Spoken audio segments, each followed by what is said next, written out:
ಇವತ್ತು ನಾವು ನಮ್ಮ 18ನೇ ಪರ್ವವಾದ ಮತ್ತು ಮಹಾಭಾರತದ ಕೊನೆ ಪರ್ವವಾದ ಸ್ವರ್ಗಾರೋಹಣ ಪರ್ವಕ್ಕೆ ಎಂಟ್ರಿ ಆಗ್ತಾ ಇದ್ದೀವಿ.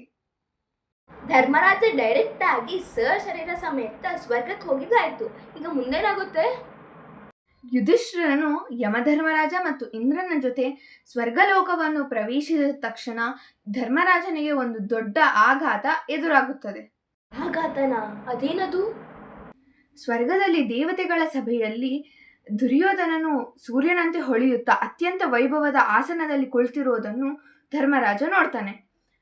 ಅದನ್ನೆಲ್ಲ ಕಂಡ ಯುಧಿಷ್ಠಿರ ತುಂಬಾ ಅಸಮಾಧಾನದಿಂದ ಸಿಟ್ಟಿನಿಂದ ಭೂಮಿಯ ಮೇಲೆ ಅಧರ್ಮ, ಮೋಸ ಮತ್ತು ಇಡೀ ಕುಲದ ನಾಶಕ್ಕೆ ಕಾರಣನಾದ ಈ ದುರಾತ್ಮನಿಗೆ ಸ್ವರ್ಗದಲ್ಲಿ ಸ್ಥಾನವೇ, ನನಗೆ ಇವನ ಮುಖ ನೋಡಲು ಇಷ್ಟವಿಲ್ಲ ಅಂತ ಅಂತಾನೆ.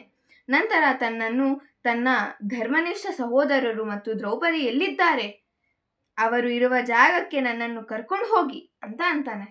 ಹೌದು, ಧರ್ಮರಾಜನ ಕೋಪ ಕೂಡ ನಿಜ. ಅಷ್ಟೆಲ್ಲ ಮೋಸ ಅಧರ್ಮ ಕೆಲಸಗಳು ಮಾಡಿದವನು ಕೂಡ ಸ್ವರ್ಗದಲ್ಲಿರೋದ. ಇಷ್ಟಕ್ಕೂ ದ್ರೌಪದಿ ಹಾಗೂ ಉಳಿದ ಪಾಂಡವರು ಎಲ್ಲಿದ್ದಾರೆ? ಆಗ ನಾರದ ಮಹರ್ಷಿಗಳು ಯುಧಿಷ್ಠಿರನನ್ನು ಸಮಾಧಾನ ಪಡಿಸುತ್ತಾ, ಸ್ವರ್ಗಕ್ಕೆ ಬಂದ ಮೇಲೆ ಈ ಎಲ್ಲ ಹಗೆತನವನ್ನು ಮರೆಯಬೇಕು. ದುರ್ಯೋಧನನು ಕ್ಷಾತ್ರ ಧರ್ಮದಂತೆ ಯುದ್ಧ ಭೂಮಿಯಲ್ಲಿ ವೀರಮರಣ ಹೊಂದಿದ್ದರಿಂದ ಅವನಿಗೆ ಈ ಸ್ಥಾನ ಸಿಕ್ಕಿದೆ ಎಂದು ವಿವರವಾಗಿ ಹೇಳ್ತಾರೆ. ಆದರೆ ಯುಧಿಷ್ಠಿರನಿಗೆ ತನ್ನವರನ್ನು ನೋಡುವ ಹಂಬಲವೇ ಹೆಚ್ಚಾಗಿರುತ್ತೆ. ಯುಧಿಷ್ಠಿರನ ಹಠಕ್ಕೆ ಮಣಿದ ದೇವತೆಗಳು ಒಬ್ಬ ದೇವದೂತನನ್ನು ಯುಧಿಷ್ಠಿರನ ಜೊತೆ ಪಾಂಡವರು ಇರುವ ಜಾಗಕ್ಕೆ ಯುಧಿಷ್ಠಿರನನ್ನು ಕರೆದೊಯ್ಯಲು ಆಜ್ಞಾಪಿಸುತ್ತಾರೆ.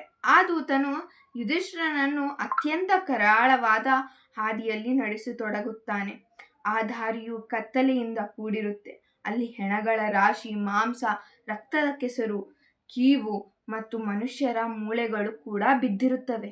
ಅಂತಹ ದಾರಿಯಲ್ಲಿ ಯುಧಿಷ್ಠಿರ ತನ್ನ ತಮ್ಮಂದಿರನ್ನು ಹುಡುಕುತ್ತಾ ಹೋಗ್ತಾನೆ.